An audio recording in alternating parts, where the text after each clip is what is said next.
Hi welcome to my channel Madhu kitchen. ఈరోజు నేను prepare చేసేది శనగపప్పు గారెలండి.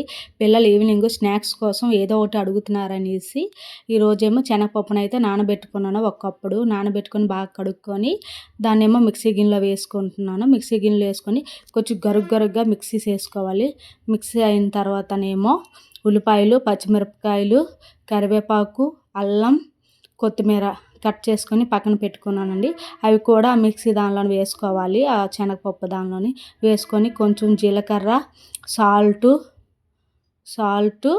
శనగపప్పు, అదే పచ్చి శనగపప్పు నానబెట్టాను కదా, అది కొంచెం ఉంచుకున్నాను, వేసాను. బియ్యం పిండి, శనగపిండి 1 స్పూన్ బియ్యం పిండి, 1 స్పూన్ శనగపిండి దానిలో వేసుకోవాలి. వేసుకొని బాగా కలుపుకోవాలి. దానిలోనే కొంచెం ఆయిల్ వేసుకోవాలి. ఆయిల్ వేసుకొని బాగా కలుపుకోవాలి. బాగా కలుపుకున్న తర్వాత ముందుగానే కళాయి పెట్టుకొని వేడి చేసుకున్నానండి. ఆ కళాయిలో ఆయిల్ కూడా వేసుకున్నాను. అది కొంచెం మరిగిన తర్వాత బాగా మిక్సీ చేసి గారెల్లాగా కొంచెం ఇలా చేసుకున్న తర్వాత గారెల్లాగా వేసుకోవాలండి. వేసుకుంటే సాయంత్రం ఈవినింగ్ తింటే చాలా బాగుంటుందండి. ఇక్కడ క్లైమేట్ కూడా మారిపోయింది. బాగా మబ్బులతోని చల్ల గాలితోని ఉంది. మా పిల్లలు ఏదో ఒకటి చెయ్యమ్మా అని నా పక్కనే ఉంటున్నాడు. అందు గురించి అని ఈరోజు గారెలు అయితే ప్రిపేర్ చేశాను. ఒకసారి మీరు చూడండి. మీ ఇంట్లో మీరు ఎలా ప్రిపేర్ చేస్తారో లైక్ చేసి కామెంట్ చేసి సబ్స్క్రైబ్ చేయండి.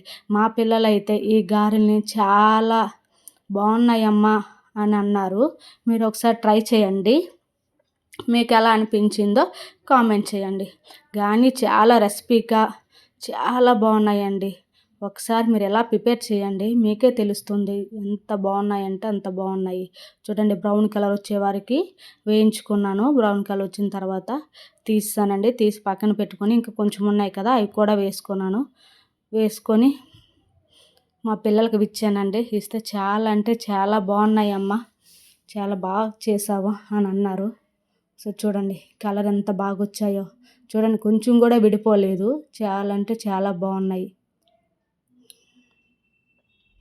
చూస్తుంటేనే నోరు ఊరిపోతుంది, అంత బాగున్నాయండి. అవి తినాక ఇంకా బాగున్నాయి. నేను ఇలా అయితే సాయంత్రం అయితే ఇలాగ మా పిల్లలకి ఇచ్చానండి. మా అబ్బాయికి ఒకటి టేస్ట్ చేయమన్నాను, చిన్న ముక్క ఇచ్చి తిని చాలా బాగుంది మమ్మీ అని చెప్పాడండి. ఒకసారి మీ ఇంట్లో మీరు ఎలా ప్రిపేర్ చేసి ఎలా వచ్చిందో లైక్ చేసి కామెంట్ చేసి సబ్స్క్రైబ్ చేయండి.